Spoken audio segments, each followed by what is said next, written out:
आम्ही तुला आनंद व्हावा म्हणून आब्बांनी हा रेडिओ दिला. तसंच आम्हाला बरं वाटावं म्हणून त्यांनी वेळ दिला असता तर.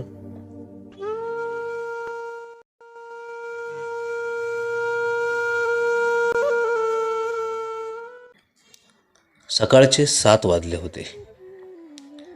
जमादारांच्या घरात नेहमीप्रमाणे रेडिओची पिरपिर चालली होती.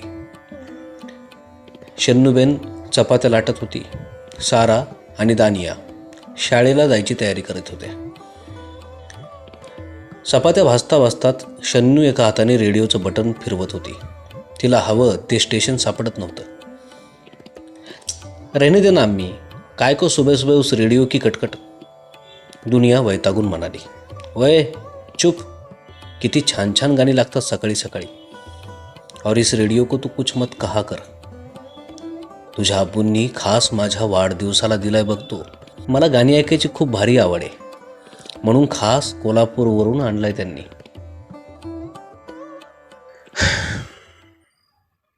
काश आबूंनी तुला हा रेडिओ दिला तसा आम्हाला वेळ दिला असता तर बरं वाटलं असतं. असं चिमुकली सारा म्हणताच शन्नू एकदम गप्प झाली. 2 सेकंदाची शांतता भंगली आणि रेडिओवर एक गाणं वाजलं. छोटी सी गुडिया नन्ही सी चिडिया. ए दीदी, हेच ना ग ते गाणं आब्बू आपल्यासाठी म्हणायचे ते? असं सारानं विचारल्यावर दुनिया फक्त हसली. तिच्या डोक्यात त्या साऱ्या आठवणी जाग्या झाल्या होत्या. झोपाळ्यावर बसलेले आब्बू आणि त्यांच्या दोन्ही मांड्यावर डोकं ठेवून गोष्ट ऐकण्यासाठी लवंडलेल्या सारा आणि दानिया. सगळं सगळं तिला आठवत होतं, पण ती काहीच बोलली नाही. थोड्या वेळाने त्या शाळेत गेल्या. शन्नूला मात्र फार वाईट वाटलं, पण तीही काही बोलू शकली नाही. तिच्या मुली खरं तेच सांगत होत्या. तिने लगेच मुझफ्फरला फोन केला. जी सुनिए ना, आज ज़रा जल्दी आइएगा. वो क्या है ना कि बच्चे थोडे नाराज है आपसे. अगं हो, माहिती आहे मला, पण मी तरी काय करू? काम संपेल तर त्यांना वेळ देऊ ना.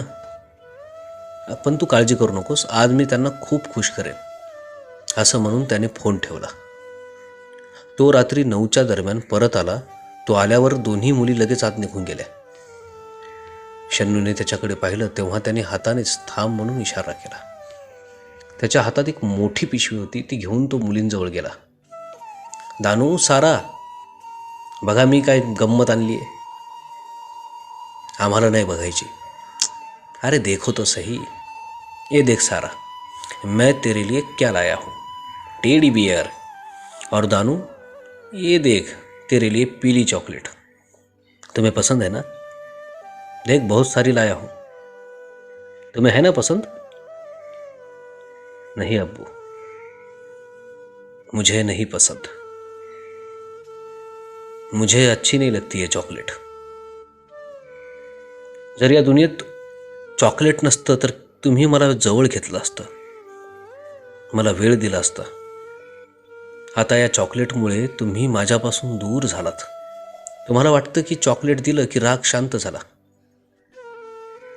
ऐसा नहीं होता अब्बू. दुनियाला गदगदून आलं होतं. भरल्या डोळ्यांनी ती म्हणाली, अब्बू ये टॉयज, टेडी, चॉकलेट, हमें कुछ नहीं चाहिए.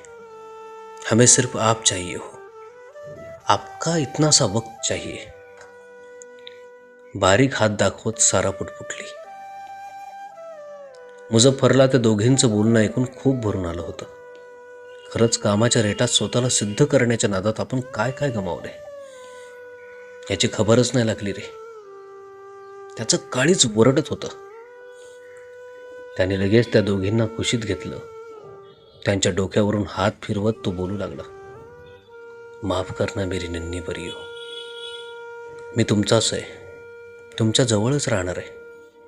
असं म्हणून तो त्यांना कुरवाळू लागला. आज त्या दोघी त्याच्या मांडीवर डोकं ठेवून गाढ झोपी गेल्या. मुझफ्फर त्यांच्या डोक्यावरून मायेने हात फिरवत राहिला आणि हात फिरवता फिरवता तेच गोड शब्द त्याच्या ओठांतून बाहेर पडले. छोटी सी गुडिया, नन्ही सी चिडिया.